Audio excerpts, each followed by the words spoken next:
আসসালামু আলাইকুম। আজকে শেখাবো ড্রাইভিং লাইসেন্স কিভাবে অনলাইনে চেক করতে পারবেন।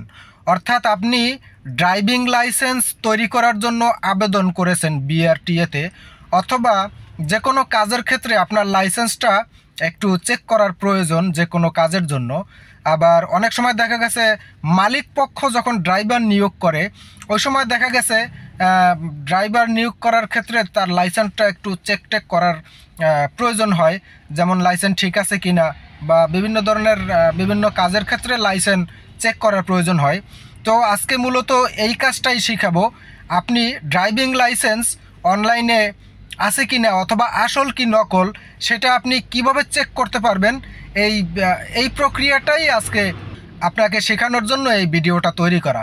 তো কথা না বাড়িয়ে চলুন মূল কাজে চলে যাই। আমি আপনাকে প্র্যাকটিক্যালি ডিসপ্লেতে দেখাই দিচ্ছি লাইসেন্সটা আসল কি নকল আপনি কিভাবে চেক করতে পারবেন। তো দর্শক, আপনাকে ড্রাইভিং লাইসেন্স অনলাইনে চেক করার জন্য সর্বপ্রথমে আপনার মোবাইল থেকে আপনাকে চলে যাইতে হবে আপনার মোবাইলের গুগল প্লে স্টোর যেটা আছে, গুগল প্লে স্টোরে চলে যাইতে হবে। আমি গুগল প্লে স্টোরে চলে যাচ্ছি। গুগল প্লে স্টোরে চলে আসার পরে এখানে আপনি সার্চ বক্স পাবেন। সার্চ বক্সে আপনাকে লিখতে হবে ডিএল চেকার। ডিএল চেকার লেখার সাথে সাথে এরকম একটা ইন্টারফেস আপনার সামনে চলে আসবে। তখন আপনি এখানে কিন্তু আরও অসংখ্য অ্যাপস এখানে চলে আসছে, তো আপনি এগুলো নিতে পারবেন না। আপনাকে নিতে হবে এই প্রথম যেটা আছে বিআরটিএ ডিএল চেকার, এই প্রথমে যেটা আছে এইটাকে আপনাকে ইনস্টল করতে হবে। এটাকে ইনস্টল করে তারপরে এটার মাধ্যমেই আপনাকে মূলত লাইসেন্সটা চেক করতে হবে। আপনি এটার লোগোটা দেখে রাখেন, এই লোগোটা দেখে তারপরে আপনি এটা ইনস্টল করবেন।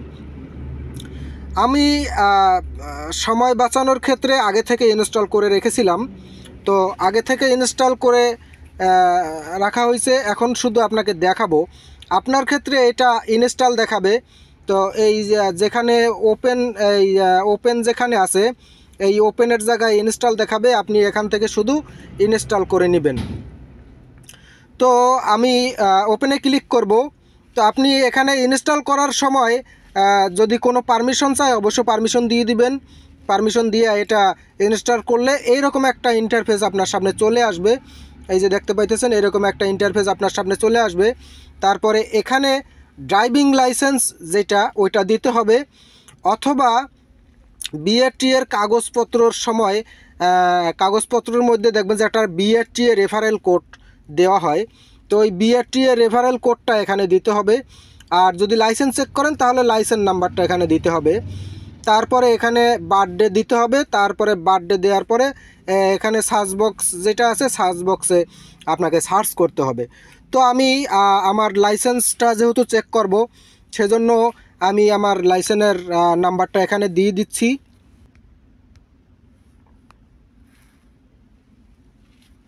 তো আমি আমার লাইসেন্স নাম্বারটা এখানে দিয়ে দিলাম। এখন আমি আমার বার্থডে দিব।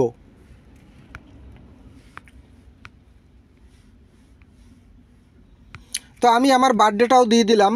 আমার বার্থডেটা দেওয়ার পরে এখন আমি এখানে সার্চ বক্সে সার্চ করব। সার্চ করলে দেখবেন যে এটা চলে আসবে। আমি সার্চ বক্সে ক্লিক করলাম, এখন দেখতেছেন এখানে সার্চ করা হচ্ছে।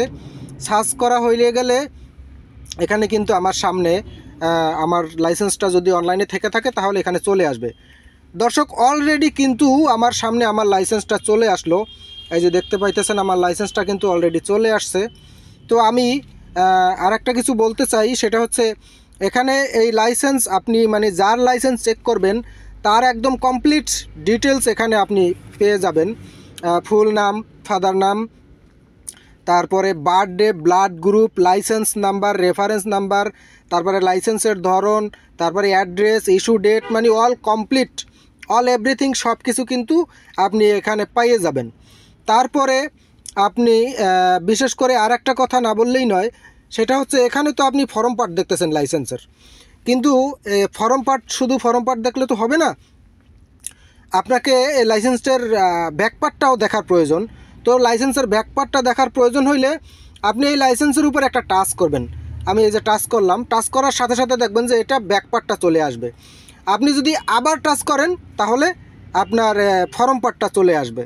তো এইরকম মূলত আসলে লাইসেন্সটা আপনি চেক করতে পারবেন। যে কোনো ধরনের, যে কোনো মানুষের যে কোনো লাইসেন্স আপনি শুধু লাইসেন্সের ফটোকপি হইলে হবে, আপনি এখান থেকে লাইসেন্সটা এভাবে চেক করতে পারবেন। তো দর্শক, এটা ছিল আজকের ভিডিও দেখে যদি মনে হয় নতুন কিছু শিখতে পারছেন, অবশ্যই সাথে থাকবেন এবং ভিডিওটা পাশাপাশি মানে আপনার পাশাপাশি অন্য কেউ দেখার জন্য সুযোগ করে দিবেন। সেজন্য আপনাকে লাইক, কমেন্ট এবং শেয়ার করতে হবে। তাহলে আপনার মাধ্যমে এই ভিডিওটা অন্য কেউ দেখে আবার অন্য কেউ এই কাজটা শিখতে পারবে। সবাইকে অসংখ্য ধন্যবাদ ভিডিওটা শেষ পর্যন্ত দেখার জন্য। আল্লাহ হাফেজ।